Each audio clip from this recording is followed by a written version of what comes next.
Fail fast and fail often. That has been one of the keys to the success of some of the most famous entrepreneurs that you will ever meet. That your ability to learn things really quickly, fail, and not be afraid of making mistakes is what's going to give you experience. It's what's going to allow you to level up and what's going to allow you to become a better person. And by becoming a better person, you begin to unlock new things in life. You begin to unlock new relationships, new connections, new opportunities. But unless you fail fast and unless you fail forward and you're always working, then nothing is going to happen. I see so many people afraid of making a mistake, when in reality, 99% of life is learning. You see that 1% of success, you see people hitting the pinnacles and, that championship shot that they took or that championship goal, and that's the only thing that you see, and you evaluate success based on that moment, but you don't evaluate it based on all the failures and all the attempts prior. Thomas Edison famously said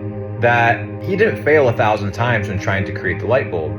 He just found 1,000 different ways in which a light bulb would not work. So instead of having a negative connotation towards failure, and usually that comes from the school system because you would get a bad grade and they would ridicule you in front of your parents, put a big F on your score and tell you that you were useless. They ingrain that fear that failure is something that's bad, when in reality, failure is a part of the process in order to become successful, in order to win, in order to become better. So the question is, are you willing to fail fast? Are you willing to learn quickly so that you can gain the experience, learn, and then live the life of your dreams? Become the person that you want to become. Anytime that you go to a place where something is new, you will become a little bit, self-conscious. You go to the gym, you're not super fit, you're gonna see ripped people there, people that are healthy, you're gonna be a little bit self-conscious. You go to a new class, you learn a new skill, you feel a little bit dumb because the reality is you don't know this topic, but you have to feel dumb in order to then become wise. You have to feel broke by hanging out with rich people before you become wealthy. And that's how life works. You fail forward, you fail fast, and the quicker you do it, the faster you are on track to achieving and living the life of your dreams. It's enough. You've lived your whole life this way. It doesn't matter what they think. When you're fucking 92 and you're sitting there, you're not gonna give a shit about what Punk Man 96 had to say, or even what your aunt had to say, who's miserable because she never got hers, so she's trying to keep you down. What people say does not matter to me, because whatever you do in life, good or bad, there's always going to be somebody, you know what I mean? So I don't give a shit. I read somewhere that the highest human act is to inspire, and we all are in search of inspiration every day. So events like this and just opportunities to be able to either inspire or be inspired, I think, is what creates movements. We all have the capacity to inspire people. Set the fucking example, big dog. You gotta set it. You gotta let them know, bro. You know they fucking up. You know they ain't right. You know they ain't got shit on you. Set the example, big dog. Get the fuck up. Ew! Yeah. I don't care how good you are in anything. You don't have discipline. You ain't nobody. Right. You're nothing without discipline. Because you give up under the slightest struggle without discipline. 100%. I mean, discipline is doing what you hate to do, but do it like you love it. Doing what you hate to do, but do it like you love it. That is a great quote. Mm-hmm. And if you can do that, you can be successful in anything. You normally are. The niggas you gotta get away from you is the niggas, I don't know if that's gonna work. Well, bitch, we never tried it, so neither do I. Let's give it a shot. Mm-hmm. You get them niggas away from you fast. All them niggas that take deep breaths every time you come up with an idea. You know what, bitch? Take your deep breaths outside. You need some air, nigga. You need this little stuffy in here. Take your deep breaths outside. It's easy to give up. Hell yeah. It's the easiest thing in the world to do. I'm done. I ain't going. I ain't gonna keep going. Yeah, I don't feel like going to work. I'm done. Yeah, man. It's easy. It's very easy. But what's hard is going, yesterday I got nothing from working as hard as I could. Nothing happened from that. I'm gonna do the same thing again today, but I'm gonna try to go harder. That's the hardest thing in the world. To get up every day and give 100% and be in the same position that you were each day, but mentally know that you're trying and trying and trying. That's a real grind. Otherwise, don't even start. If you're going to try, go all the way. This could mean losing girlfriends, wives, relatives. It could mean not eating for 3 or 4 days. It could mean freezing at a park bench. They're a test of your endurance, or how much you really want to do it. and you'll do it, despite rejection and the worst odds, and it will be better than anything you can imagine. If you're going to try, go all the way. Your mind has to be stronger than your feelings. Your mind has to be stronger than your feelings. Think about every poor decision you've made in your life. Gosh. There was more emotion that was involved in it than there was mind. Every single one of them. Think about it. Really was. Your feelings keep you in bed. Your mind tells you, get up. In life, we have these 5 buckets, right? The first bucket is our knowledge, which is what we know. When we apply what we know, it becomes a skill, right? And these first 2 buckets, your knowledge and your skills, are the only buckets in your life that no professional earthquake can ever unfill. They're also the buckets that overflow to fill these last 3 buckets, which is your network, your resources, and your reputation. When you have knowledge and skills, you'll undoubtedly build a network. That'll lead to resources, and finally, reputation. Life can take away these last 3 buckets, but if you're a young person, the key takeaway here is when you're selecting that job, like I was at 16, 17, 18, 19 years old, don't select for reputation, a nice jobs title. Don't even select for resources, getting paid more. Focus on jobs that will fill these first 2 buckets, which is knowledge and skills. And it's also very much worth thinking about with regards to setting up your life in general. It's like, if you concentrate solely on your career, you can get a long way in your career. And I would say that that's a strategy that a minority of men preferentially do. That's all they do. They work like 70, 80 hours a week. They go flat out on their career.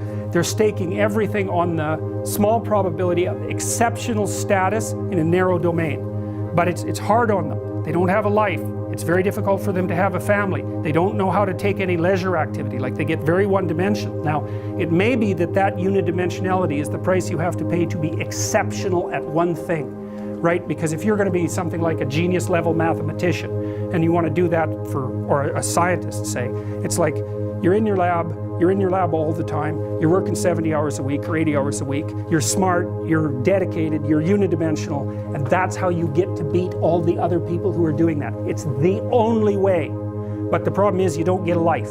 Now, if you love being a scientist and you have that kind of focus of mind, well, first of all, you're a rare person, and second, you're going to pay for it. But fine, more power to you. But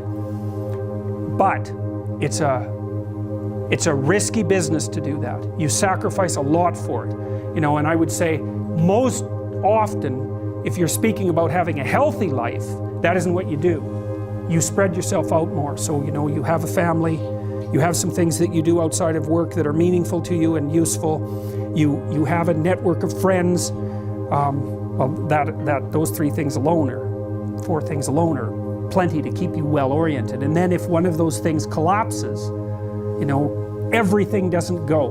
Now, the price you pay for that is the more you strive to optimize that balance, the less likely you are to be fantastically successful at any single one of them. But you might have a very, if you consider your life as a whole, that might be a winning strategy.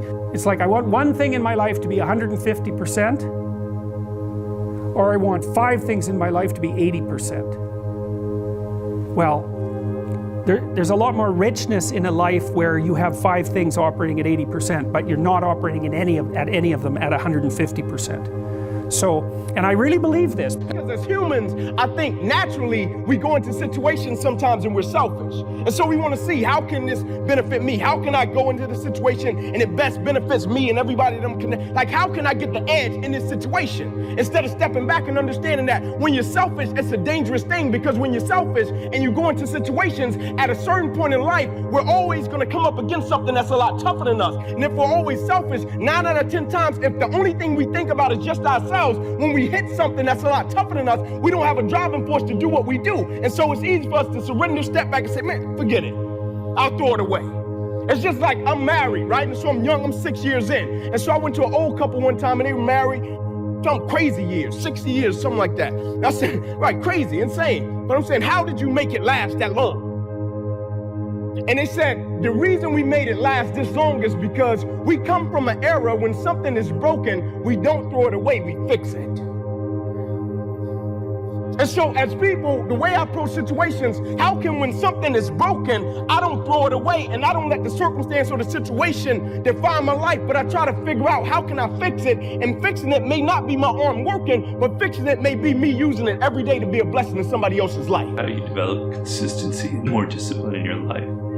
And often with these kind of ideas and questions, I find the focus wrong, and I like to look at it differently from a different angle. So the human brain operates by pleasure and pain. What is pleasurable, we're attracted to, and what is painful, we naturally recoil from. And if things become too painful, we never do them. And if things become pleasurable, we get addicted to them, often with bad consequences. All right? So if the idea of discipline, of consistently doing an action, is only associated with pain, with tedium, being by yourself in a room, doing one thing over and over and over again, you're never going to get over the mountain because it's associated with too much pain, and the brain naturally shrinks from anything that's painful. Okay? So there has to be pleasure involved. Discipline has to have an element of pleasure. Consistently doing your work has to have rewards. Reward is the key word here, right? So if you never feel direct, pleasurable sensation from what discipline is giving you, then it's never going to work. Well, what are the rewards? When you were young, when you were a child, if you learned a sport, or you learned a musical instrument, or you learned chess, you knew that in the beginning, day by day, it was boring as shit, you hated it, it wasn't fun. But if you stuck with it, after 3 months, 6 months, wow, I can play this tune. Yeah, I can make a 3-point shot.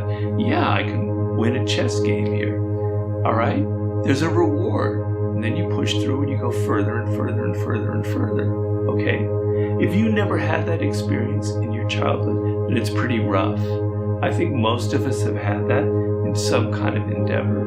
But if you've never experienced a reward from discipline, it's going to be very difficult for you. But you have to know that after the 3 months or the 6 months of sitting in your office and writing every single day over and over and over again, as you're trying to write a book or a novel or whatever, it's boring as hell. But man, I'm going to reach that moment in 3 months or 4 months. There's going to be a reward, and I'm going to feel it, and I'm going to get addicted. I'm going to get hooked to that. And you get hooked to those rewards to the point where other kinds of immediate pleasures don't have the same effect on you. And you want this again and again and again in your life. The highs that come from actually reaching your goals. So you have to think in the moment of this where you're trying to discipline yourself of what will be the reward of the visualize it and feel it. I'm going to have this skill at the end. I'm going to have this business that I've started. I'm going to have this sense of pride. I'm going to have this sense that I got where I wanted to. And literally visualize it and imagine it and feel it in your body and know that that's where I'm gonna have that reward at some point. And if it's too much drudgery and tedium, you're never gonna get past that point. So that's sort of my main lesson. Trust me, you have a mindset right now, just like I have a mindset. It's how we view life. I know people with a negative mindset, which basically they view everything in a negative way. I know people with a positive mindset, which means they view everything in a positive way. People with an abundance mindset, a scarcity mindset. It's a way of thinking. The question is, how did we get there? How did we get that mindset? Through practice and habits. People that have a negative mindset have continually thought negatively. People that have a positive mindset have continually thought positively. You see, the things I do today determines the habits I have tomorrow, which determines the mindset that I have for life. So go back to what you do daily and ask yourself, what kind of a mindset am I developing today? Okay, y'all ready for a lecture? Talk about the importance of nothing. You get up every day, you're entitled to nothing. Nobody owes you nothing. You could have talent, but if you don't have discipline and you don't execute, you don't focus, what do you get? Nothing. If you're complacent, and not paying attention to detail. What does that get you? Nothing.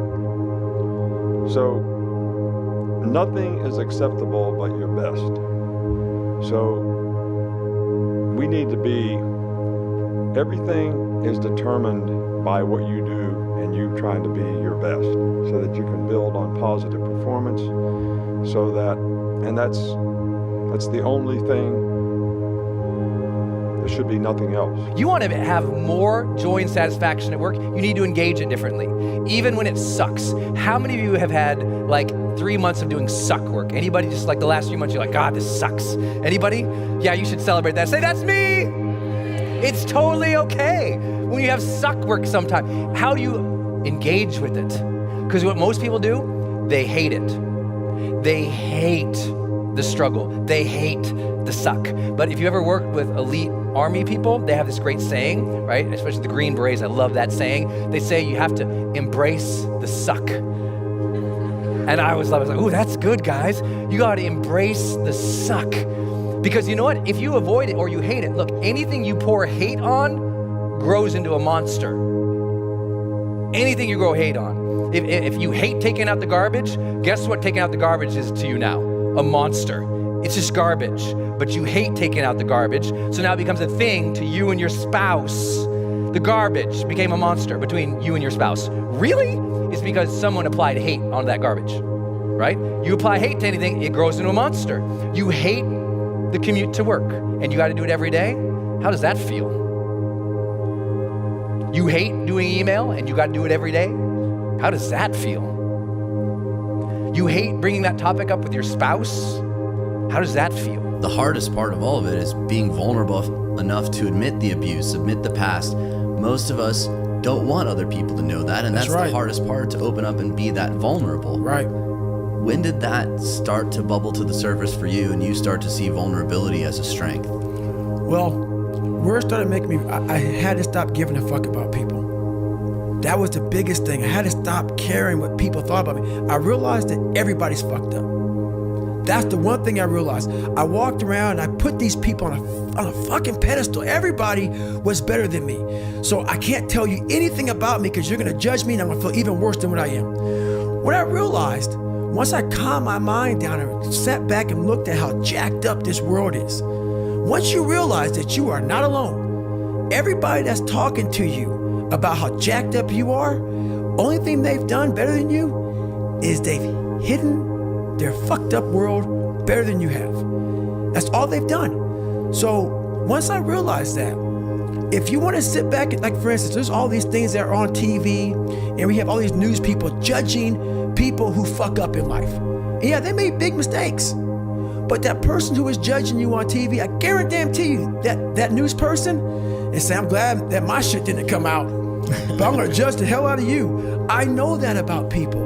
So if you want to sit back and judge how jacked up I was and how messed up my life was, Merry Christmas, go for it. Have a good time.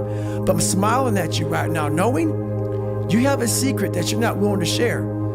It gives you a lot of power when you're able to go on a podcast this big and say, hey, tell me, I'll tell you anything you want to know. I no longer care. And that is a lot of power in that, to be able to put your life on a billboard for the whole world to see and say, judge it, man. Judge it. Like just me talking about it makes me feel good. And that's another thing about it. When you are willing to talk about how jacked up you are, the strength, that big rock that you carry, it just starts to come off you. It just starts to come off. That's why I do it so often. I'm like, hey man, I'll tell you anything you want to know. I'm tired of being afraid. I'm tired of not telling you shit. I'm tired of lying about how good I'm not. What do you think is the key to achieving our goals, our success? Some people suggest things like hard work, focus, persistence. But research shows these are all byproducts of something else, something much more powerful that we can all develop. Been very fun talking to, especially talking to young men about this. It's like, well, and that's the other thing too, is I think the world is full of darkness, let's say. And we could say each of us have a little bit of light. And if we release that light, if we let it shine properly, Christ, it's too cliched to go on with in some sense, but the world is a lesser place if you do not reveal from within yourself what you have to reveal. And the fact that the world is a lesser place actually turns out not to be trivial. Like if you aren't everything you could be, more people will die, more people will suffer, more evil will be unconstrained, more tyranny will reign, more chaos will remain chaotic and dangerous, all of that. Do you mean this by this in the sense of like the old proverb of the wings of a butterfly fluttering become a hurricane? It's something similar to that, but it can even be more local. It's like your family is more messed up than it could be if you were less messed up than you are. Right. So if you just got your act together, like 10% more, your family would be 1% better. Right. It's like, well, do it. And that would ripple off into the people that they interact with. Yes, and it ripples. That's the other thing that's so cool is that, like, people think, well, there's 7 billion of us, and each of us is just this separate dust mote, like floating in the cosmos, and what the hell difference does it make what you do anyways? It's like, that is not how we're connected. It's like, you're the center of a network, and you know way more people than this, but let's say typically, you're going to know 1,000 people in your life, well enough to have an impact on them, okay? And each of those 1,000 people is going to know 1,000 people. So you're 1 step from 1 million and 2 steps from 1 billion. And we are networked, technically. That's how human interactions work. And so when you do something that you shouldn't do, it's worse than you think. And when you do something that you should do, it's better than you think. And so you think, well, this is why I've been telling people, well, clean up your room. It's like, well, your room is actually networked too. It's not that easy to clean up your room, to set it. So you want your room to be set up so that when you walk in there, it tells you to be better than you generally are. It's organized, it's got direction, everything's in its place. You try to do that in a chaotic household. You know, I've watched people do this because I had students do these sorts of things as assignments. I'd say, look, pick a small moral goal, clean up your room, and just write down what happens as a consequence. So maybe these are students in a chaotic household. The whole place is a bloody mess. No one's taking any responsibility for anything. And so they decide they're going to start to clean up their room. And then the people in the household notice. Well, the first thing they do is get pissed off. It's like, who do you think you are? Like, you think you're better than us? Like, why do you think this is worthwhile? Who died and made you God? All of that. So just by trying to organize this little part of their life, they immediately run into the people whose actions they're casting in a dim light by trying to improve themselves to some degree. They might have to have like a thorough war in their household to be allowed to do something as simple as keep the room orderly. They find out very rapidly that A, that's way more difficult than it sounds, and B, that the consequences of it are far more far-reaching than people think. So that's quite fun. You know, because maybe part of it is that like everything around you is full of potential. Everything. Maybe more potential than you could ever possibly utilize. And so maybe all you have is this little rat hole of a room in some rundown place in the world. It's like, fix it up. There's more there than you think. See what happens if you fix it up. And you'll fix yourself up simultaneously because you have to get disciplined in order to fix up the room. And then you have a fixed up room and you'll be a more fixed up person. It's like, you think that nothing will happen as a consequence of that? It's like all hell will break loose as a consequence of that. You talk about performance without a purpose. What's that? So, like, for instance, let's say you have no races. Let's say you have no classes, no nothing. There's no purpose in your life. You know, people need to have purpose to get up. They need purpose to perform. You need to get to a point in your life where there's nothing on the docket. There's no 5K. There's no I'm going to get into school to be this or that, and still perform to the highest level. Because what people don't get is one day that thing's going to come up. And if you're not constantly performing without purpose, you're not going to be ready when the time comes. It's this magical thing, purpose, that we're all looking for. But what's funny about it all is that we need these things to perform. But we don't take a second to realize the purpose is always there. The purpose never leaves us because the very purpose is you. You are always the purpose. There may be another purpose, like being a SEAL or going to college or whatever, but the main purpose in life is you. So if you wake up in the morning and you don't want to do something, you don't care enough about yourself. And that's what you need to really research is, man, why am I not doing this for myself? Because that is the number one purpose in life, is to better oneself. So that's the only purpose I fucking need. So the reason I get up every day, even though there's no race or there's no school, there's nothing in front of me, is because I have pride in myself. If you're feeling amotivated, you need to do something and put yourself into a state that's harder than the state you're in. So for instance, if you're sitting around feeling amotivated or you find yourself tending to tasks that are irrelevant to the goal that you really should be focused on, you need to put your body and mind into a state of discomfort quickly. And the way to do that is to either engage in some tangential activity, meaning an activity not related to your goal that puts your body into a very different state. So here again, I'll default to the obvious one, which is something like cold shower or cold immersion, which not only increases dopamine long-term, or over several hours rather, but for most people is experienced as pain. That pain causes a rebound out of that dopamine trough faster than it would occur if you had just stayed in that amotivated state and waited for it to go away, or done something like cleaning up that for whatever reason felt like it required less friction. When I say friction, I mean limbic friction. Your limbic system is always in this dialogue with your forebrain, and limbic friction goes two ways. Limbic friction can be you're tired and you don't want to do something, and so you have to, quote unquote, motivate to do it, energize yourself to do it. Or limbic friction can be that you're nervous and scared and anxious to do something, and you have to calm yourself in order to lean forward into action in order to do that thing despite the anxiety. Who the f*** he talking to? Who he telling me who I am? I know who I am. But see, everybody got somebody that's trying to tell them who the f*** they are. I know who I am. I'm not the nice one. I'm driving now. Don't let nobody tell you who you are. You know you better than anybody else know. And I know me better than anybody else know me too. And they better put some respect on my name, because I am the truth. So help me.